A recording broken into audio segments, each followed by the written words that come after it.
Prof. Laksono menyampaikan satu kata kunci penting yaitu analitik. Jadi bagaimana kita melihat situasi ini juga proses analitik. Dibutuhkan pembelajaran untuk bisa memahami situasinya. Kemudian connectivity itu juga perlu analisis. Apa nanti yang akan kita tawarkan?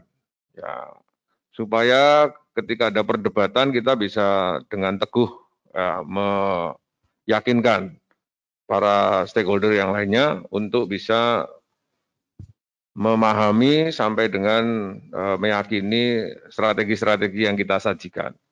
Termasuk person tadi, Bapak dan Ibu bisa menjadi role model kalau Bapak dan Ibu itu punya pengetahuan. Bapak dan Ibu punya sesuatu yang ditawarkan kepada orang lain dan mereka meyakini. Jadi di dalam prinsip leadership itu adalah intentionally influencing others, ya, mempengaruhi orang lain. Tapi mempengaruhinya bukan dengan kekerasan atau dengan posisi seperti yang disampaikan Pak Hans, tetapi dengan knowledge, dengan pengetahuan.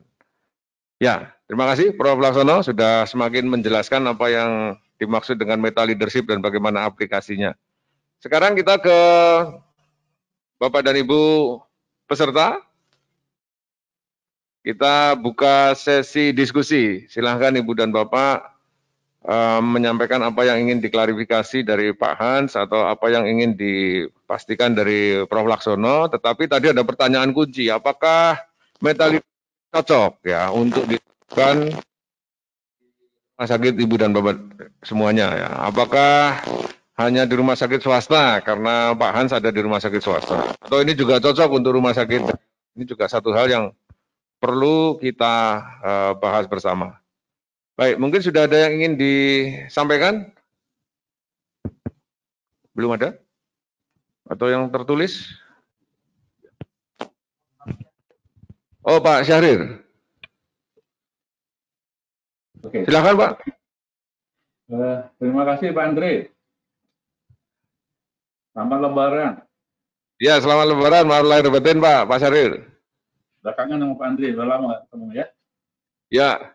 Pak, kalau kita diskusi cukup panjang sebetulnya tentang meta leadership ini yang ditawarkan oleh Pak Hans tadi ya. Cuma saya ingin menanya yang sederhana saja. Kita kan sering mengenal ada strong leadership, kemudian good leadership, and great leadership. Ya gitu Pak ya. Nah, sebetulnya apa sih bedanya dengan meta leadership ini secara implementasinya? Baik sebelum COVID, saat COVID, dan juga setelah COVID. Ini yang sangat penting, ya, yang artinya poin-poin apa sih yang menjadi muatan teoritis dari meta leadership ini yang bisa dimasukkan untuk di dalam kepemimpinan di era COVID ini. Apa sih itunya yang apa yang berbedanya dengan masa yang tidak COVID yang selama ini? Karena yang selama ini kita kan menjalankan tuh, ya kan, bagaimana kita mempengaruhi baik itu sumber daya manusia, sumber daya yang lain, menggunakannya agar mencapai suatu tujuan. Ya Pak, nah ini mohon penjelasan lebih lanjut, karakteristiknya meta itu apa, sehingga betul-betul seorang direktur rumah sakit itu dengan menerapkan ilmu meta leadership ini, wah, lebih bagus dia, lebih hebat di dalam. Terima kasih Pak. Itu aja. Baik, terima kasih Pak Syaril. Saya kira ini pertanyaannya untuk Pak Hans dan Prof. Laksono. Jadi distinction-nya apa Pak? Konsep meta leadership ini dibandingkan dengan konsep leadership yang lain.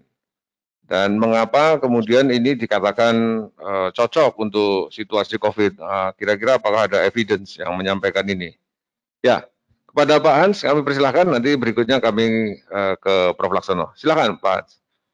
Ya, masih Pak Andre, Pak Syaril, tanyanya sangat menarik dan tajam ya. Jadi memang ketika kita bicara meta leadership ini lahir model kepemimpinan di saat krisis. Jadi kalau kita lihat sangat populernya itu terjadi saat bom Boston. Jadi saat bom Boston terjadi, pada saat itu orang semacam kaget, kemudian sistem kepemimpinan saat itu semacam freeze begitu, sehingga muncullah metode yang namanya kita sebut swarm leadership. Nah, swarm leadership ini ada turunan dari sebuah meta leadership. Jadi kalau Bapak ingat tadi ada gambar saya di salah satu slide bahwa bedanya manajemen dengan leadership adalah pada kondisi. Saat kondisi banyak certainty, itu sistem manajemen yang jalan. Sistem manajemen jalan itu lebih pada leadership yang satu arah antara seorang pemimpin kepada bawahannya. Di mana yang kuat itu adalah sistem operasionalnya. Nah, saat terjadi krisis, itu totally berbeda 180 derajat, Pak. Yang terjadi adalah uncertainty. Hal-hal semuanya serba tidak terprediksi, semuanya emosional, semuanya tidak menentu, kita nggak tahu arahnya seperti apa. Sehingga yang dibutuhkan pada saat itu adalah bagaimana leaders bukan hanya memimpin bawahan, tapi juga bagaimana leading up, leading across, and leading beyond. Sebagai orang yang relatif paling tahu dari sisi kalau di industri ini adalah di rumah sakit. Sehingga beda utama meta leadership, leaders ini dengan strong, good, great leadership, itu banyak memfokuskan pada bagaimana leading down, sedangkan meta leadership ini kita bicara leading 360. Bagaimana melead berbagai orang-orang yang terkait dengan kita dengan cara-cara yang tentu berbeda. Ya, ini semacam pengantar saja yang harusnya nanti akan ditindaklanjuti kalau kita, waktu saya belajar di Harvard sana, dilanjuti dengan ada yang namanya konsep swarm leadership. Ada konsep namanya walk in the woods. Nah, ini bagaimana menjabarkan sistem leadership untuk berbagai dimensi. Jadi secara umum bedanya adalah konsep ini relatif relevan pada saat-saat uncertainty dan bukan hanya dipakai di lembaga bisnis, karena ini munculnya ini justru di pemerintahan, di lembaga NGO, di suatu hal yang butuh multidisiplin ya, dan multi-department. Mungkin itu penjelasan singkat saya, Pak Andre. Baik, terima kasih Pak Hans. Kepada Prof. Laksono, kami persilakan. Dan juga mungkin ada pertanyaan langsung ke Pak Laksono, sekalian Pak. Jadi begini, Pak Sahril ya, jadi ini yang menurut saya menarik dari meta leadership ini ya. Karena kalau kita lihat dalam konteks lagi konsep itu macam-macam tadi ya, ada banyak pilihan mau pakai model Bapak A, Bapak B atau tim A, tim B, General Motor. Kalau kita masuk ke Gramedia cari ke buku-buku leadership itu banyak sekali ya. Termasuk ini dari Prof. Nasruddin ya, ada 3 tipe leadership, 1 self leadership, team leadership, dan 3 adalah organizational leadership ya. Nah, yang menarik dari meta leadership ini tadi yang seperti Pak Hans katakan, yang pertama itu kita pergunakan di saat krisis ini dengan berbagai syarat tadi, termasuk di rumah sakit yang tidak boleh tanda kutip itu bingungan atau gagap terus ya, tapi di rumah sakit yang mempunyai kecerdasan emosi ya, hal-hal yang sangat penting untuk krisis ya. Ini sangat dibutuhkan, dan nanti hari Jumat kita bahas lebih detail mengenai person tadi ya. Kemudian yang kedua yang saya lihat ya sebagai akademisi ya, jadi leadership yang seperti seni itu kita bisa analisis ya, atau bisa kita telaah detail. Tadi kita bisa menggunakan berbagai dimensi untuk melihat, dan di setiap dimensi pun kita bisa membuat semacam apa yang kita sebut sebagai anatomi dan fisiologinya ya. Jadi situasi tadi, dari konsep loop tadi ya, Mobius loop tadi ya, ada analisis dan action tadi. Itu menarik. Dengan konsep ini itu tegas dibatan bahwa dalam masa krisis ya, apalagi ya, di norma pun iya, seorang pemimpin tidak bisa beraksi tanpa ada pengetahuan yang baik ya, karena risikonya sangat tinggi. Untuk COVID-19 itu risiko tadi saya katakan sangat tinggi. Kalau kita gagal membuat keputusan karena kita tidak paham, itu kita bisa mati itu lembaga bisa mati, atau staf karyawan kita bisa wafat. Ini yang menarik ya. Jadi yang membedakan dengan yang lainnya itu di sini. Oleh karena itu meta leadership itu sangat dianjurkan untuk dipakai dalam masa krisis, yang tentunya juga akan terpakai juga untuk masa normal. Begitu Prof. Jadi kalau kita membahas mengenai self leadership atau team leadership atau leadership, itu satu normatif ya. Tapi kalau di dalam meta leadership ini, kalau kita tidak mempunyai pemimpin yang punya personifikasi seperti itu ya, kemudian tidak mempunyai habit yang analitik ya, atau mempunyai kemampuan analitik, kemampuan berpikir ya, kemampuan untuk knowledge analisis, dia actionnya akan ngawur. Dan begitu actionnya itu ngawur atau tidak berbasis pada ilmu, dalam krisis itu kita bisa mati. Itu. Kita juga melihat ada beberapa pertanyaan yang sudah disampaikan lewat chat. Ini ada dari Dr. Sri Mulatsi, Rumah Sakit Sarjito. Bagaimana strategi untuk menumbuhkan meta leadership dalam rangka regenerasi, kaderisasi. Bagaimana menumbuhkan itu dari lingkungan yang mikro, ya, dari bawah sampai ke atas. Ini mungkin Pak Hans ya, dan kaitannya dengan mungkin talent management. Siapa saja sebenarnya yang bisa diajak untuk menjadi leader. Kemudian juga ada pertanyaan dari Pak Peter Manopo. Ini apakah bedanya leadership biasa dengan meta leadership? Ya, karena keduanya ada 3 unsur yang sama, person, connectivity, and situation. Kemudian juga ada pertanyaan dari Ibu Regina Satya, apakah bisa diberikan contoh? Ya, bagaimana konsep ini? Ada 3 pertanyaan, tapi yang dari Pak Manopo dan juga dari Bu Regina hampir sama dengan Pak Syahril. Mungkin nanti bisa diberikan contoh-contohnya oleh Pak Hans. Silakan Pak Hans. Yang pertama mengenai regenerasi, bagaimana kita menumbuhkan kader-kader leader di rumah sakit. Silakan. Ya, masih Pak Andre. Jadi tantangan seorang leaders adalah bagaimana create another leaders. Jadi buat kita, ketika kita pakai konsep meta leaders, artinya kita harus siap memfasilitasi teman-teman di lapangan untuk menjadi meta leaders juga. Apalagi kalau kita lihat tim kita di rumah sakit, ya cukup banyak, ratusan orang, sehingga kita sebetulnya create meta leaders. Contohnya begini, seorang meta leaders itu selalu bagaimana kita coba mengakomodir, kemudian meminta kepada tim yang ada untuk selalu kepada kita, itu datang bukan hanya untuk memberikan masalah, tapi memberikan solusi.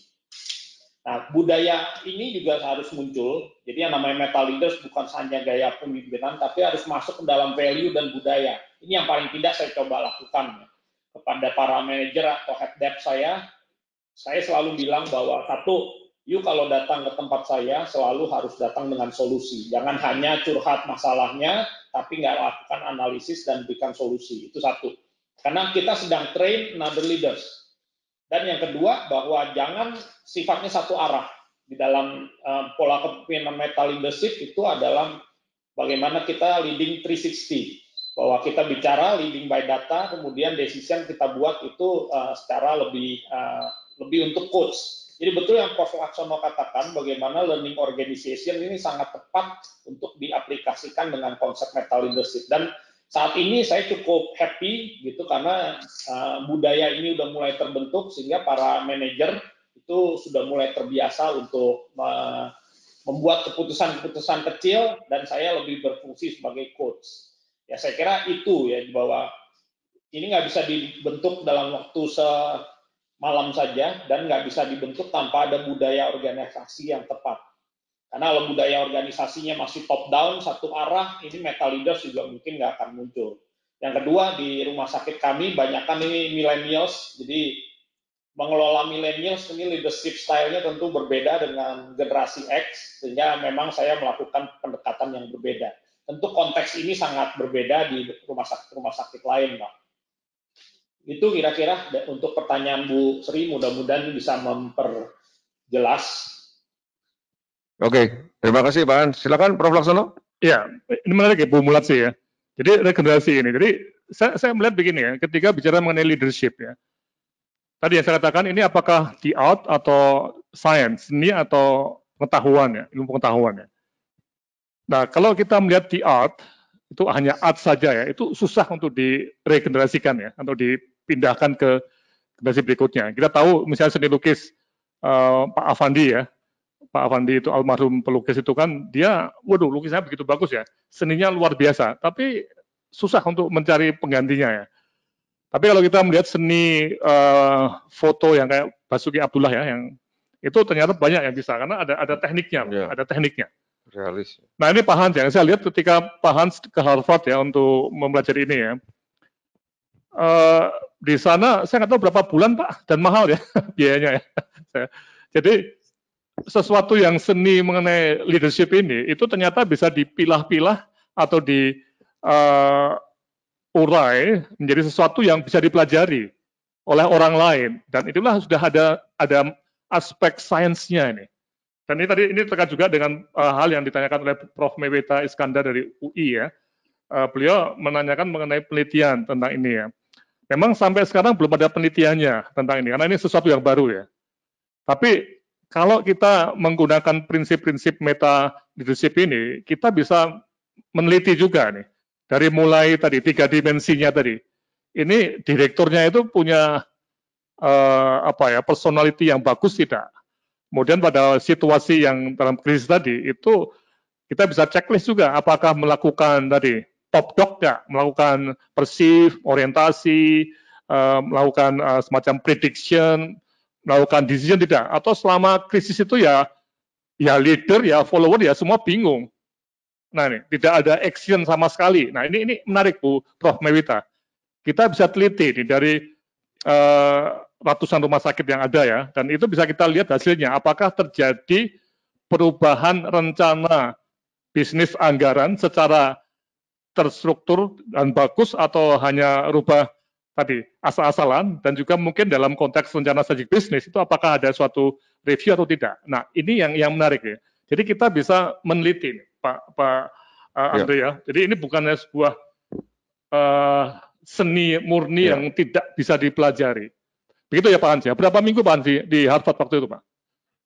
Ya, dia ada beberapa program sebetulnya kalau konsep ini diajarkan secara menyeluruh, itu program 1 bulan Prof. Dan 1 bulan itu bentuknya training lengkap dari pagi sampai sore. Di situ diberikan tools sampai pada bagaimana kita dilatih untuk menjadi seorang meta leaders. Jadi sama mereka dibuat cukup komprehensif dan serius, dan ini khusus untuk healthcare leaders waktu itu. Tapi ada juga itu program-program yang bentuknya seminar ataupun training singkat. Intinya bahwa saya sepakat Prof bahwa ini bisa dipelajari dan bukan menjadi satu bakat 1-2 orang saja, tapi ini sistemik. Bagaimana create leaders, meta leadership di dalam value sebuah rumah sakit. Baik.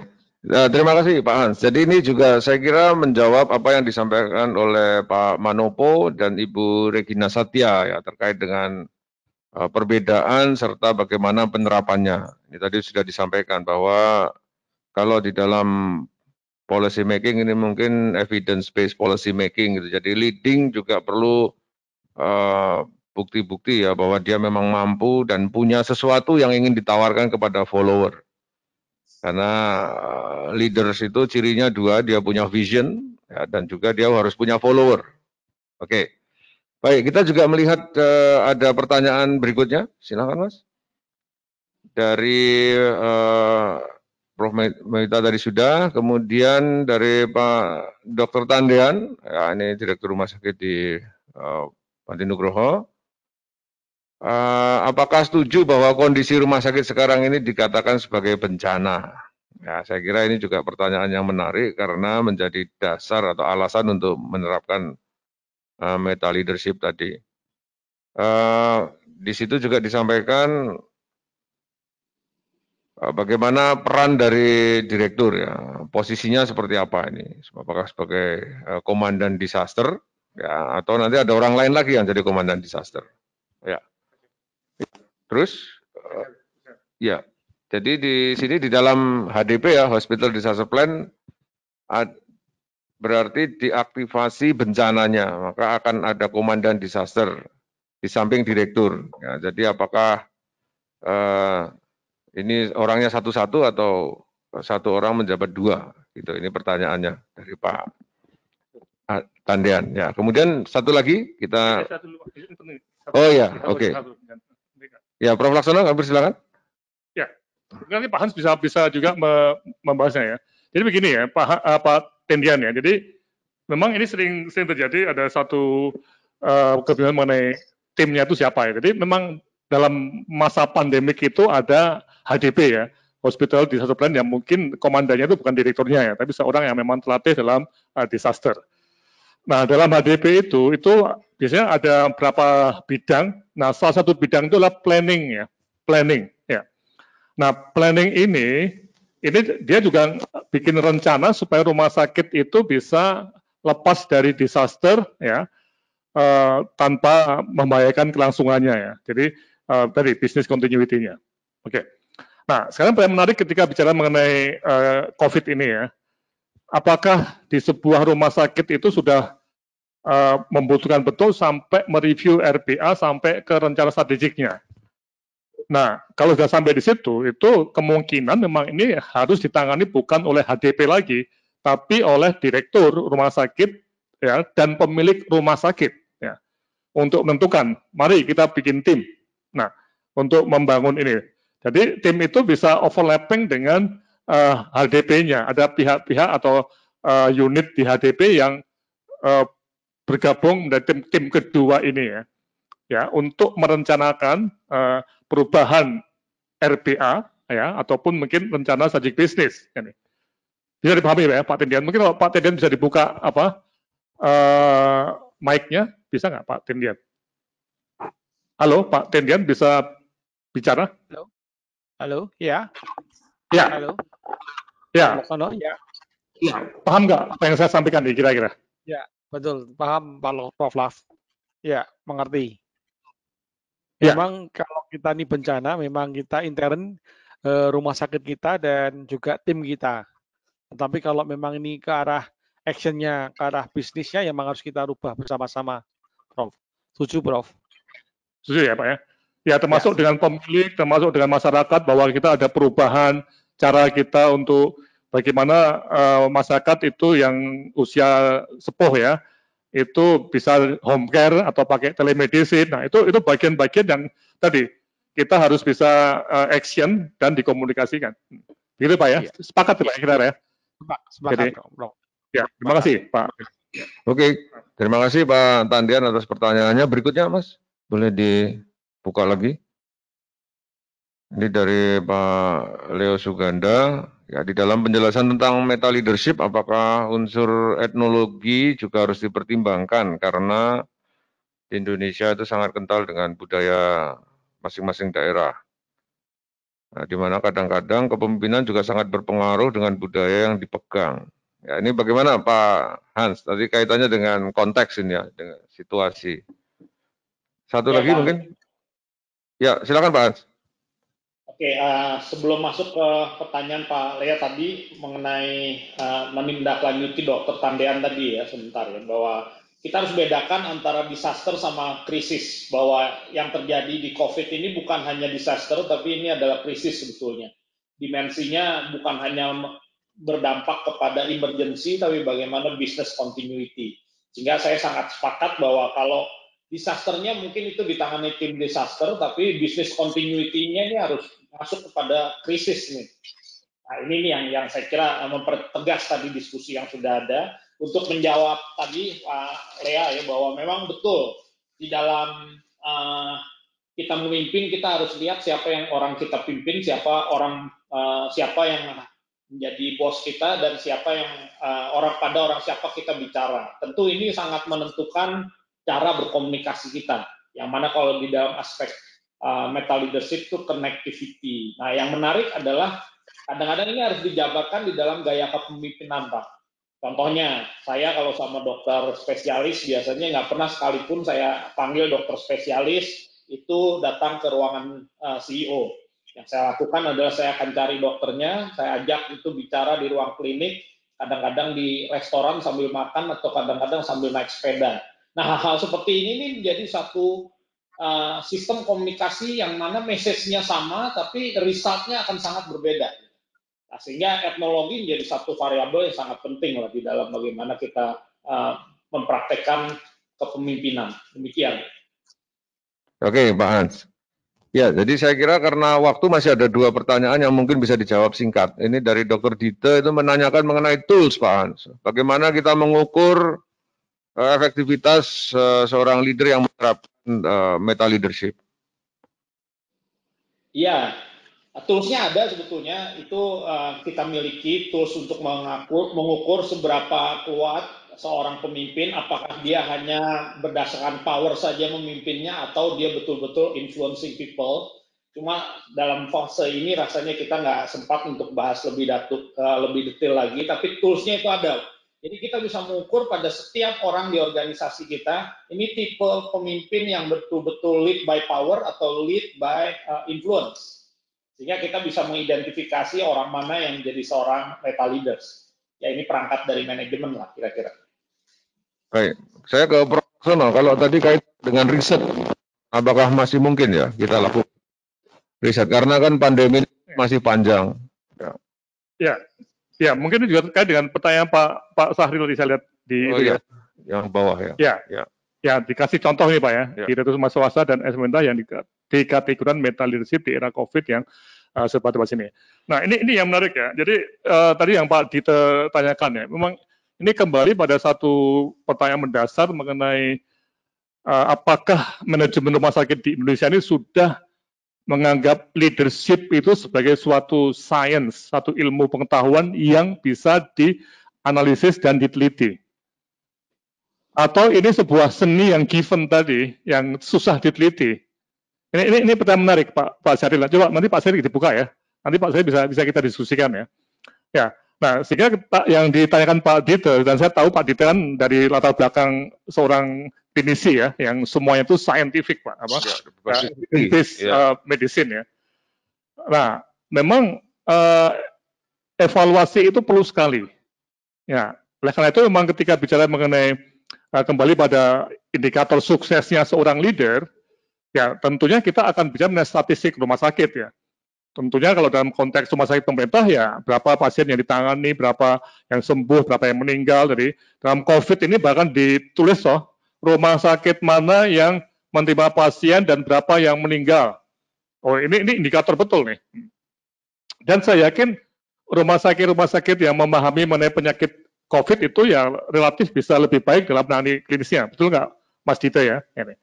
Nah, jadi tentunya kita bisa menghubungkan antara proses leadership-nya dengan indikator tadi. Tapi kita baru 4 bulan, 3 bulan nih ya, kita dalam wabah ini kita belum bisa bikin penelitian. Tapi minimal dengan konsep meta leadership yang dibahas Pak Hans dari Harvard ini kita bisa tadi membuat yang di art tadi menjadi ada sainsnya bisa kita teliti.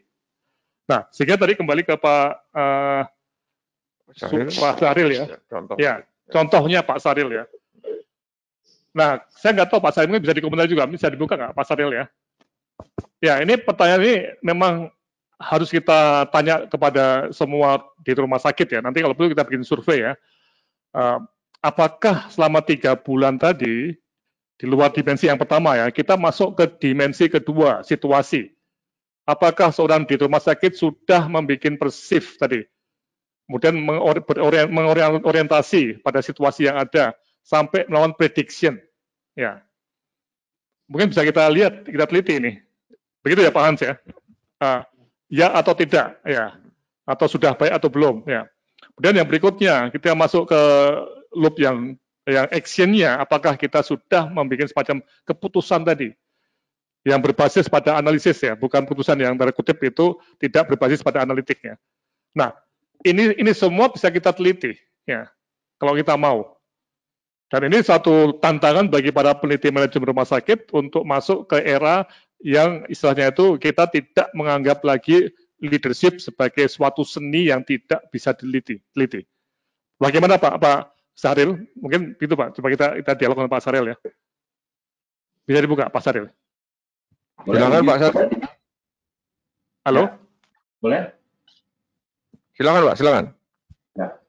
Jadi ini kenapa saya tanyakan, karena ini kaitannya dengan topik webinar kita ini. Kalau bisa diberi satu contoh yang konkret, ya, yang ilmu oleh Pak Hans ini, kita akan melihat nih direktur sakit mana yang kira-kira ini sebagai salah satu contoh meta leadership yang dia lakukan di era COVID, maupun direktur rumah sakit pemerintah yang melakukan era COVID. Karena semuanya punya keterbatasan. Jangan dikira rumah sakit pemerintah, walaupun seperti lakukan, punya keterbatasan. baik itu APD, tenaga kesehatan, dana, dan sebagainya. Itu punya. Nah, maksud saya, kalau Pak Hans ada suatu contoh kriteria, nanti bisa kita kembangkan. Saya setuju dengan Prof. Laksono. Jadi art ini ya, karena kan kadang-kadang leadership ini kan art masing-masing individu juga, Prof. Ya. Walaupun teorinya ada, nah ini bisa disaintiskan. Supaya nanti kita akan, ternyata leadership gaya meta ini bagus dong dikembangkan oleh seorang leader atau direktur rumah sakit. Gitu aja Pak, terima kasih. Oke, mungkin ya Pak Hans mungkin ada komentar? Iya, betul. Jadi memang nih, saya kira ini kan baru awal dari rencana yang disebut oleh Prof. Laksono ya, bahwa ini pengantar yang harusnya memang ini dijabarkan dalam sebuah penelitian dan tools yang lebih detail bagaimana meta leadership gitu. Cuma salah satu indikatornya memang betul yang Prof. Laksono sampaikan, yaitu bagaimana kesuksesan kita atau bagaimana kita menekan resiko-resiko yang ada di dalam rumah sakit. Jadi KPI ini sangat penting, terutama kaitannya dengan COVID. Kalau kita fokus bagaimana kita melakukan meta leadership untuk menjaga rumah sakit ini berjalan dalam kondisi COVID, yaitu menjadi indikator ya. Berapa pasien yang meninggal, berapa tenaga kesehatan yang terpapar, dan sebagainya. Itu bisa menjadi barometer. Dan ini dijabarkan di dalam workshop-workshop yang lebih detail mungkin untuk selanjutnya, Pak Fahril. Oke, terima kasih. Silakan Pak Laksono. Iya Pak Sahril ya. Pak Sahril itu di Rumah Sakit Pondok Indah. Penyakit infeksi, Prof. Sulianti. Ya, RSPI yang menjadi tulang punggungnya untuk penanganan COVID di Jakarta, di Indonesia ya. Nah ini menarik Pak Sahril ya. Jadi justru kami di UGM, kami berusaha untuk mencoba untuk tadi yang Pak Hans ya, dengan diskusi ini sebagai awal, mulai Jumat nanti ada pertemuan kedua dan seterusnya. Kita mengajak teman-teman yang tertarik untuk menggunakan ini ya.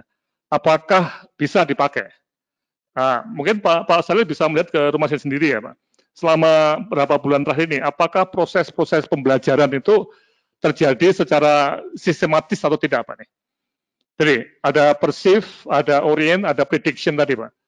Kemudian apakah action-action yang dikerjakan itu betul-betul berbasis analitik atau tidak? Nah ini kita bisa membuat satu nanti bikin sampai self learning, check situation kita ya. Oke, nah ini pada yang menarik. Apakah ada contoh tadi Pak? Saya kira ini yang akan kita lakukan dalam waktu pendek ini. Minggu ini kita udah mulai sampai 2 minggu depan. Dan barangkali ada rumah sakit yang mau menerapkan model ini. Ya, jadi direktur rumah sakitnya, ya saya sepakat saya mau terapkan ini, saya akan tes kemampuan saya sebagai leader untuk menggunakan proses ini, ya. Ini menarik Pak ya, proses yang seharusnya seorang lakukan ya. Nah ini berarti dia akan menerapkan model meta leadership ini untuk dirinya dan lembaganya. Nah bagaimana efeknya? Nah tadi Pak Hans ya, kita coba key performance indikatornya apa?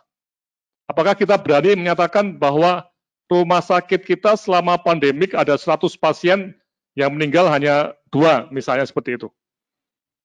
Nah ini kan pembelajaran organisasi, tidak hanya manajemen tapi klinisinya iya, laboratoriumnya iya, peralatan APD-nya itu juga ya. Jadi ini hal-hal yang kita bisa coba bersama. Itu Pak Sahril ya. Begitu Pak, kira-kira jawaban saya. Terima kasih. Baik, terima kasih Prof. Laksono.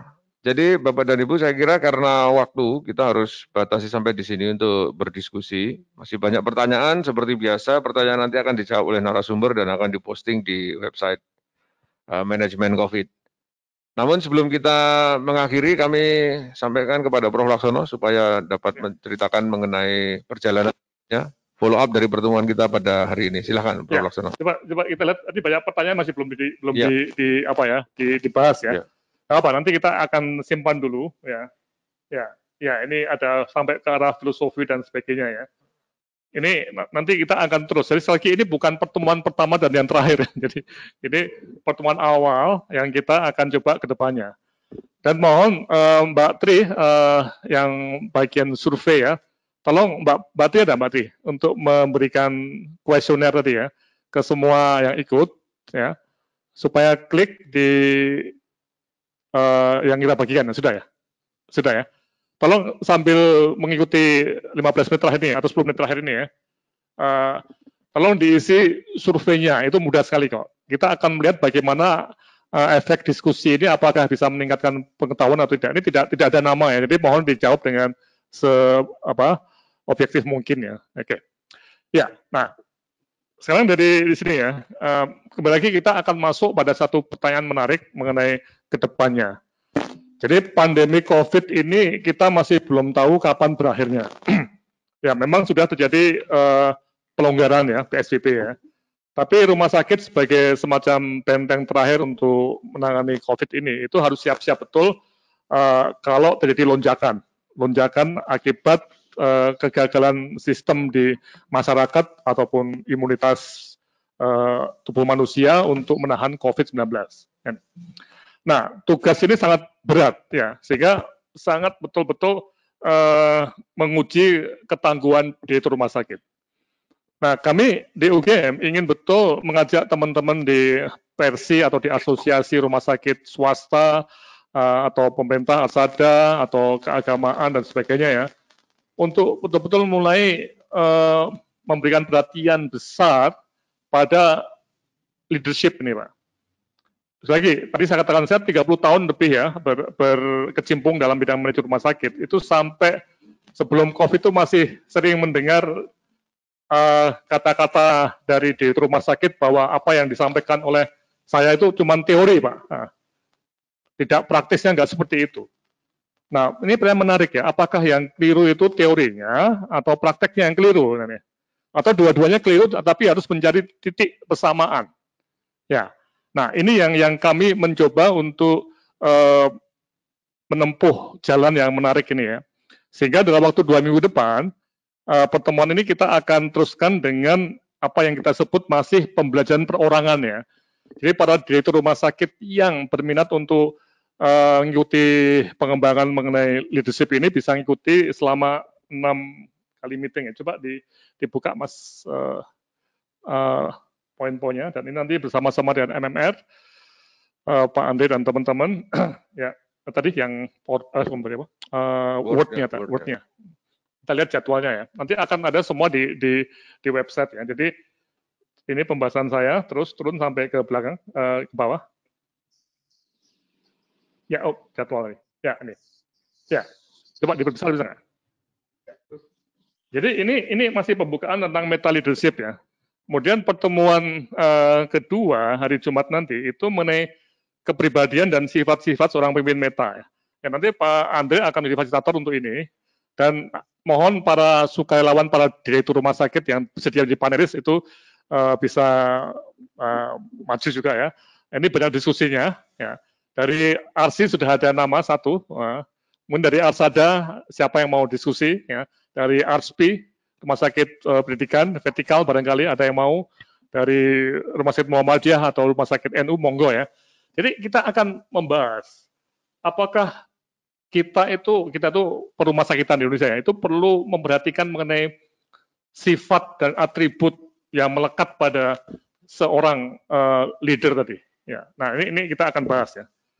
Oke, kemudian minggu depannya ya kembali ke word-nya, kita akan masuk pada hal-hal yang terkait dengan pembahasan dimensi situasi ya nih. Ya, dari memahami situasi saat ini itu menggunakan tadi pola Mobius loop yang kita bahas tadi dari Harvard, dari US ya.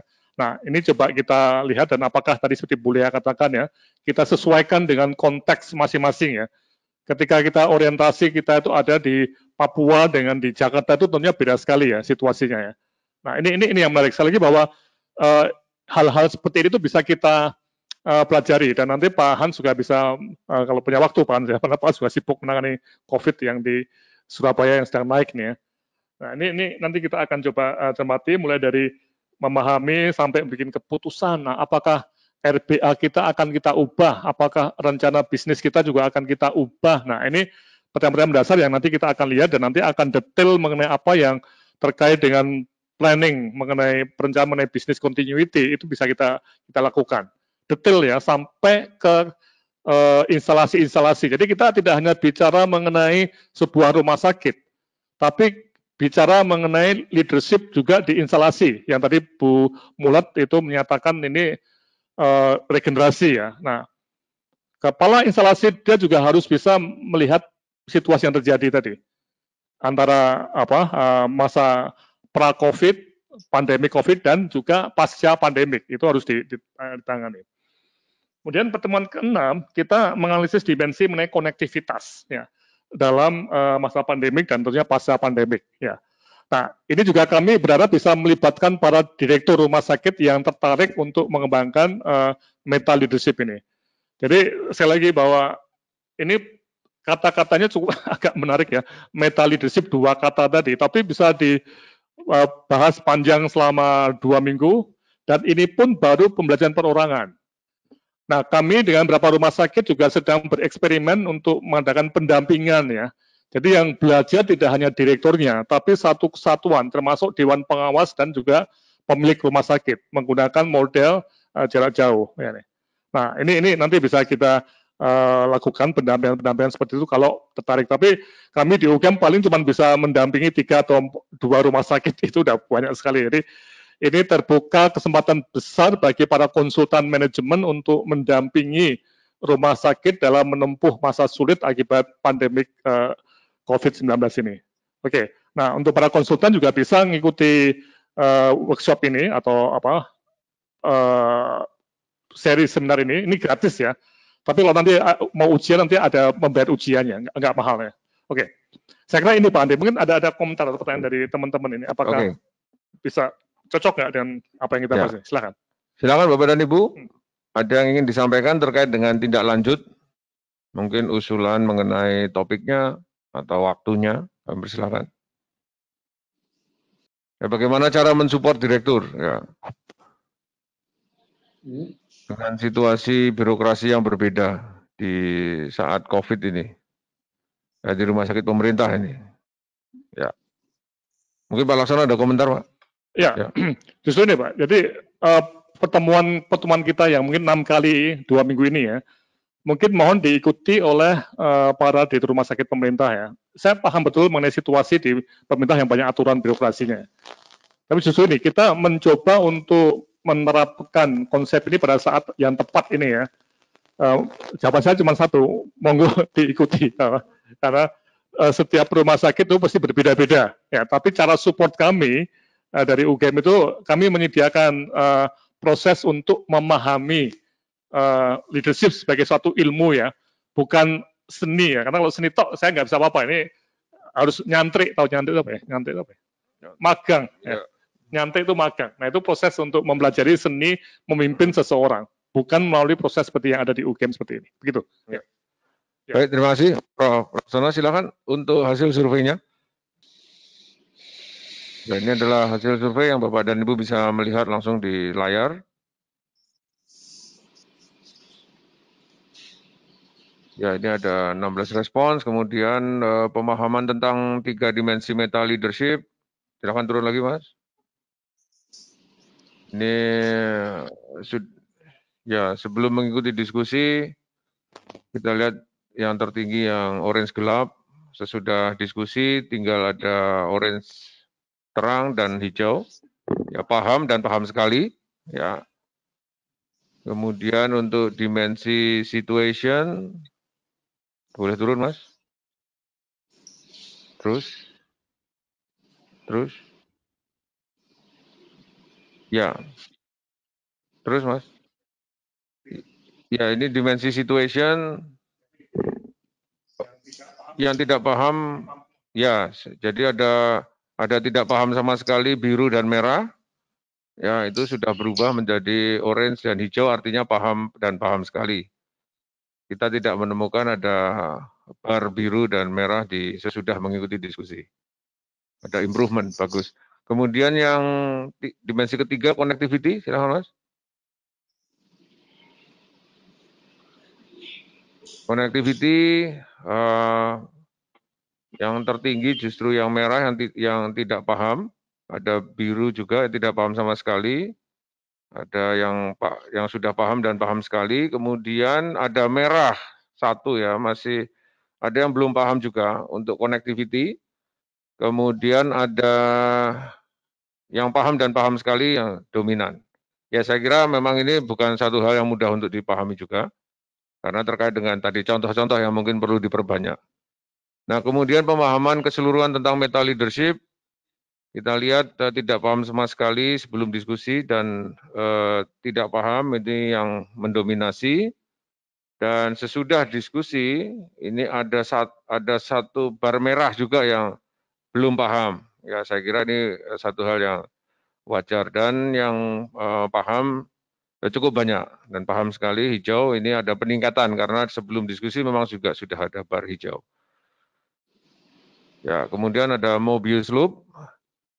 Ini yang tidak paham dan tidak paham sama sekali dominan sebelum diskusi dan sesudah mengikuti diskusi masih lumayan juga yang belum paham ya. Ya boleh lihat legendnya Mas ada 4 ya, 4 dari 16 ya. Seperempat berarti ya 25%. Kemudian yang paham dan paham sekali ini meningkat drastis. Yang paham sekali mungkin 2 kali lipat ya kalau dilihat dari ukuran barnya. Kemudian aplikasi meta leadership untuk direktur rumah sakit. Ya ini kita lihat sudah sebelum mengikuti kursus ini yang dominan itu yang tepat, yang orange, tapi ada yang tidak tepat dan yang merah ini juga ada biru, tidak tepat sama sekali. Sesudah mengikuti diskusi, bar biru dan merah, tidak tepat sama sekali dan tidak tepat itu hilang. Semuanya bergeser menjadi tepat dan tepat sekali. Ya, saya kira ini setelah tadi mengikuti paparan dan diskusi, ada perubahan persepsi dan pemahaman. Kemudian apakah tertarik untuk mengikuti pertemuan-pertemuan dalam seri berikutnya? Ya, ada 5% ya yang mengatakan tidak tertarik dan 95% mengatakan tertarik. Ya, ya, satu orang. Ya. Ya, saya kira Bapak dan Ibu ini satu pertemuan yang menarik karena saya teringat pada satu seminar mengenai leadership di dalam bencana. Waktu itu diselenggarakan tahun 2008 di Siprus. Mereka mengatakan bahwa bencana itu selalu melahirkan ide tentang kepemimpinan. Dan saya kira ini cocok dengan lahirnya meta leadership dari badai Katrina dan bom Boston. Dan sekarang mungkin meta leadership ini bisa kita kembangkan lagi menjadi satu hal yang baru ya, atau kita improve untuk dicocokkan dengan situasi pandemi yang kita juga belum tahu kapan akan berakhirnya. Dan apakah ini akan menjadi opsi di dalam pengembangan leadership? Kita sudah diskusi, ini bukan art, tapi komponen-komponennya bisa diassemble, dilepas-lepas untuk diajarkan, sebelum nanti akan di-reassemble lagi menjadi satu pemahaman, pengetahuan sampai dengan skills yang komplit. Bahkan tools untuk mengukurnya juga sudah disampaikan oleh Pak Hans ada, ya sehingga semuanya akan terukur. Dan Bapak dan Ibu, mengenai leadership sendiri, riset di dalam leadership, selalu kebanyakan risetnya adalah riset post facto. Ya, kemampuan-kemampuan seorang leader itu bukan dilihat pada saat dia lead atau sebelumnya, ya, karena momennya itu tidak terprediksi, tetapi justru setelah kejadian baru dilakukan penelitian-penelitian ke belakang. Nah, kita juga saat ini bisa melakukan riset itu, dengan melibatkan Ibu dan Bapak semua, para leader di rumah sakit, untuk memastikan bahwa konsep meta leadership ini memang cocok. Ya, sebelum nanti kita memasuki satu era ya, yang mungkin bahwa disaster management atau crisis management itu menjadi sesuatu yang rutin. Kalau Bapak dan Ibu yang alumni MMR itu sudah jadi satu credo ya, bahwa change and crisis itu adalah sesuatu yang harus dianggap sebagai hal yang rutin, bukan sesuatu yang dihindari. Baik, terima kasih sekali atas perhatian Ibu dan Bapak, termasuk kontribusi dalam diskusinya. Semua pertanyaan akan dicatat dan akan dijawab. Yang belum tadi didiskusikan akan diposting di website manajemen COVID. Saya sampaikan terima kasih kepada Pak Hans yang sudah memberikan paparan tentang meta leadership dan juga kepada Prof. Laksono yang sudah menjelaskan bagaimana pelaksanaannya sampai dengan bagaimana tindak lanjut dari pertemuan kita kali ini. Baik, saya akhiri pertemuan kita pada sore hari ini dan sampai bertemu pada hari Jumat tanggal 5 Juni jam 13. Linknya akan kami bagikan kepada Ibu dan Bapak dan salam sehat untuk kita semua.